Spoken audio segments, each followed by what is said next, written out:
Mga kababayan, ngayon na mismong anak ni Rodrigo Roa Duterte na si Pulong Duterte ang nagsasabing handa na daw di umanong magpahinga ang kanyang ama. Yung nagdabo ko itong gusto na matay si mama. Gwapo na yung kasada sa inyo ba? Sabi ko gwapo kay si Kong te. Kasada di ay? Kasada naman di ay. Kamusta po? Okay naman, okay naman. Kamusta po si Tatay Digo?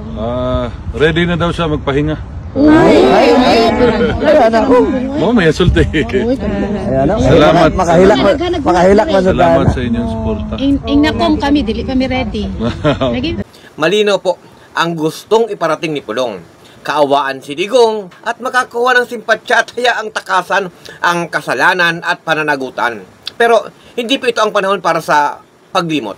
Ito ay panahon para sa paniningil.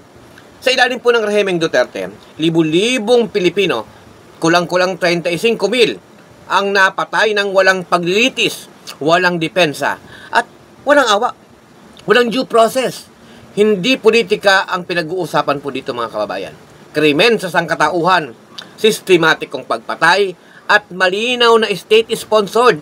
At ngayon, patuloy po ang investigasyon ng ICC at nababalitang may warrant of arrest na rin si Bato.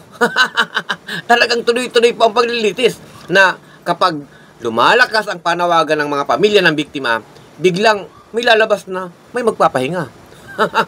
Hindi po ito pagpapahinga. Ito ay pagtakbo at pagtakas sa pananagutan. Dapat ngang wag munang mamatay si Digong. Dapat pagdusahan niya muna ang lahat ng kanyang kasalanan. No, hindi siya dapat mamatay. No, ang tunay na pananagutan ay ginagawa habang buhay pa siya. O habang buhay pa ang tao. Habang kaya niyang humarap sa korte, sumagot sa mga tanong, at makita ang mukha ng mga pamilyang sinira ng kanyang mga patakaran, pagpatay sa war on drugs. Dahil kapag nauna ang kamatayan bago pa ang hostisya, sino ang talo?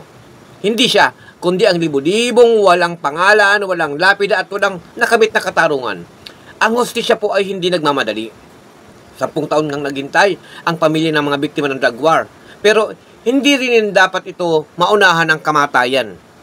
Ang sinasabing gusto ng magpahiga ni Digong ay hindi dapat naging exit pass para sa pananagutan. Hindi dapat naging shield ang edad. No, maging yung karamdaman o pagod na. Lalo na kung ang pinag-uusapan dito ay libu-libong buhay na hindi man lang nabigyan po ng pagkakataong lumaban at nabigyan ng due process. Kaya malinaw ang panawagan. Habang kaya pang managot, dapat managot. At habang kaya pa niyang humarap, dapat siyang humarap. At habang kaya pa niyang harapin ang batas, dapat niya itong harapin. Dahil kapag ang hostisya ang pinag-uusapan, hindi dapat napapagod ang sambayanan. At kailanman, ang krimen laban sa mamamayan ay hindi yan kayang takasan. Kaya huwag munang mategi si Duterte.